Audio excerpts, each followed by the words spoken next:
জুলাই সনদ বাস্তবায়ন না হলে তো নির্বাচন হওয়ার কোনো সুযোগই নেই। জুলাই সনদ বাস্তবায়ন এবং গণহত্যার বিচার না হওয়া পর্যন্ত ফেব্রুয়ারিতে জাতীয় নির্বাচন আয়োজন সম্ভব নয় বলে মন্তব্য করেছেন জাতীয় নাগরিক পার্টির আহ্বায়ক নাহিদ ইসলাম। বুধবার সন্ধ্যায় রংপুর নাগরিক পর্যটন মেট্রোর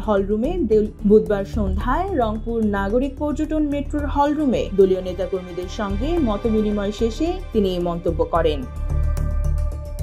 নাহিদ ইসলাম বলেন, গণহত্যার বিচার না হলে ফেব্রুয়ারির নির্বাচনের কোনো অর্থই নেই। এই বিচার না হওয়া পর্যন্ত নির্বাচন আয়োজন কেবলই আনুষ্ঠানিকতা, কাগজের সাইন, যার মূল্য কেবলই কাগজে।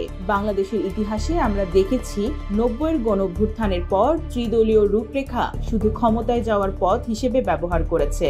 জনগণের রক্তের ত্যাগ ভুলে যাওয়া হয়েছে। আমরা সেই ভুল আর করব না। তিনি আরো বলেন, আমরা চাই ফেব্রুয়ারির মধ্যেই নির্বাচন হোক, কিন্তু এই জন্য সব পক্ষকেই কাজ করতে হবে। পতিত শক্তি নানা ষড়যন্ত্রে লিপ্ত। যদি কেউ ক্ষমতার লোভে জাতীয় ঐক্য ভাঙতে চায় বা জনগণের আকাঙ্ক্ষার বিপরীতে দাঁড়ায়, তাহলে হিতের বিপরীত হবে। 10 বছরের যাত্রা তো কেবলই শুরু। একসাথে গ্রো করার এই জার্নি চলুক আগামীতেও। পাঠাও 10 years of growing with you।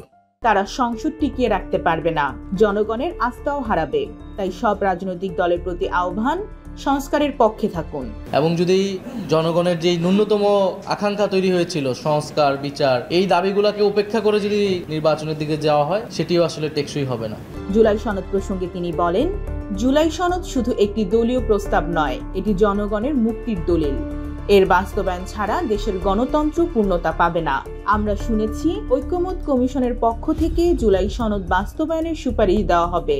আমরা চাই যেসব বিষয় ঐক্যমত হয়েছে বা সংবিধান সংস্কারের জন্য কমিশন যেসব প্রস্তাব লিপিবদ্ধ করেছে, সেসব বিষয় গণভোটে যাক। জনগণই রায় দেবে কি থাকবে কি বদলাবে।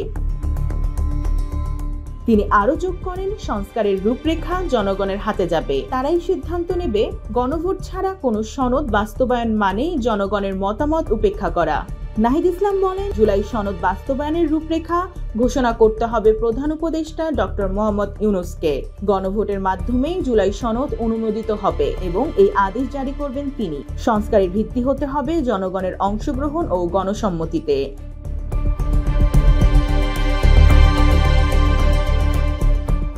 ডেস্ক রিপোর্ট, জয় দিন।